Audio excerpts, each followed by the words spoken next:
சாய் ஆதரவற்றோர் நல அறக்கட்டளையின் அன்பு உறவுகளுக்கு இனிய வணக்கம். இன்று நான் ஒரு தலைப்பு உங்கள்கிட்ட பேச போகிறேன். அதோடைய தலைப்பு பேர் பார்த்திங்கன்னா அன்னதானம் என்ற பேரில் உங்கள்கிட்ட ஒரு ஒரு குட்டி கதை மூலமாக அன்னதானத்தினுடைய சிறப்பை பற்றி உங்கள்கிட்ட சொல்லான்னு இருக்கேன். ஒரு ஊரில் ஒரு விவசாயி மிகவும் ஏழ்மையான நிலையில் இருந்தார்.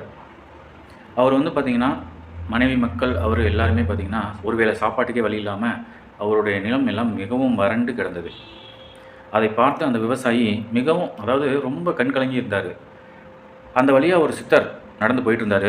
அந்த சித்தரை பார்த்தவொடனே அந்த விவசாயி ஏதோ ஒரு கடவுளை பார்த்தவர் போல ஓடி அவர் காலில் விழுந்து, ஐயா நீங்கள் தான் எனக்கு உதவி செய்யணும், எனக்கு வேறு வழியே இல்லை, நீங்கள் தான் என்னை காப்பாற்றணும் அப்படின்னு சொல்லிட்டு அந்த சித்தர்கிட்ட சொல்லியிருக்காரு. அந்த சித்தர் அதற்கு என்கிட்ட தான் ஒன்றுமே இல்லையேப்பா, நான் உனக்கு எதுவுமே தர முடியாதே அப்படின்னு சொல்லியிருக்காரு.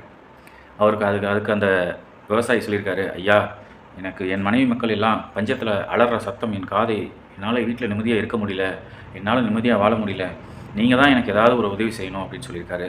என்னால் என்னப்பா பண்ண முடியும் உனக்கு அப்படின்னு சொல்லிட்டு அந்த சித்தர் கேட்குறாரு. அதற்கு அவர் சொல்கிறார், அந்த விவசாயி சொல்கிறாரு, ஐயா எனக்காக நீங்கள் இறைவனிடம் பிரார்த்தனை செய்யுங்க, நீங்கள் செஞ்சீங்கன்னா எனக்கு கண்டிப்பாக நல்லது நடக்கும் அப்படின்னு சொல்லிட்டு அந்த விவசாயி அந்த சித்தர்கிட்ட சொல்கிறாரு.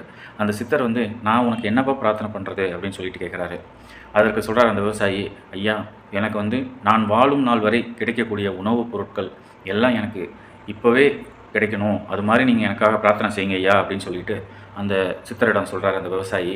அதுக்கு அந்த சித்தர் எப்பா நான் இந்த மாதிரி நான் பிரார்த்தனை செஞ்சேன்னா உன்னுடைய ஆயுள் காலம் சீக்கிரம் முடிஞ்சிருமேப்பா அப்படின்னு சொல்கிறாரு. அதற்கு அந்த விவசாயி சொல்கிறாரு, ஐயா என் மனைவி குழந்தைகள் எல்லாரும் நிம்மதியாக சாப்பிட்டுட்டு சந்தோஷமாக இருந்தாலே எனக்கு அதுவே போதும், மிகப்பெரிய மகிழ்ச்சியாக இருக்கும் அப்படின்னு சொல்கிறார். அதற்காக அந்த சித்தர் சொல்கிறாரு, அவன் கேட்ட வரத்தை பார்த்து அந்த சித்தரை வியந்து போய், சரிப்பா நான் உனக்காக பண்ணுறேன் அப்படின்னு சொல்லிட்டு அவருடைய நிலத்திலேயே அமர்ந்து ஈசனிடம் பிரார்த்தனை செய்கிறார்.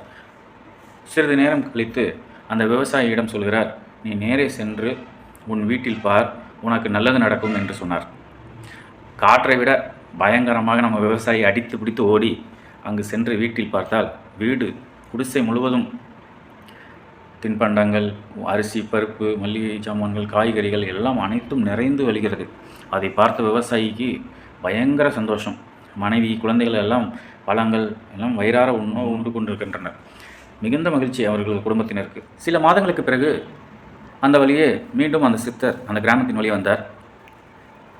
இந்த இடத்தில் தானே அமர்ந்து ஈசனிடம் பிரார்த்தனை செய்து அந்த விவசாயிக்கு தேவையான உணவுப் பொருட்கள் எல்லாம் வாங்கி கொடுத்தோம். ஒரு வேளையில் பேராசையில் இதே இடத்தில் இறந்து விட்டாரோ என்ன என்று யோசித்துக் கொண்டிருந்த அந்த வழியாக நடந்து கொண்டிருந்தார். அப்போது அந்த விவசாயியின் குடிசையில் மக்கள் கூட்டம் உணவுப் பொருட்களுடன் சென்று கொண்டிருந்தனர். அதை பார்த்த அந்த சித்தருக்கு பயங்கர விந்தை, ஒன்றும் புரியவில்லை. மீண்டும் ஈசனிடம் பூஜித்து அதற்குண்டான விளக்கத்தை கேட்க ஈசனும் சொன்னார், உங்கள் பிரார்த்தனையே வாழ்நாள் முழுவதும் உண்டான உணவுகளை நான் தந்துவிட்டேன். ஆனால் தன்னை போல் வறுமையில் வாடும் ஏழை எளிய மக்களுக்கு தனக்கு கிடைத்த உணவுப் பொருட்களை தர்மம் செய்து வருகிறார். அந்த ஏழை எளிய மக்களின் வாழ்த்து தான் அவரை இன்னும் வாழ வைத்து கொண்டிருக்கிறது. அவர் நிறுத்தும் வரை என்னாலும் அவரை எதுவும் செய்ய இயலாது என்று ஈசன் சித்தரிடம் கூறிவிட்டு சென்று விட்டார்.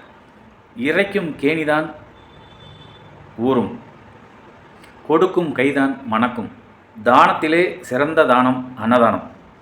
என்றும் உங்கள் ராஜா.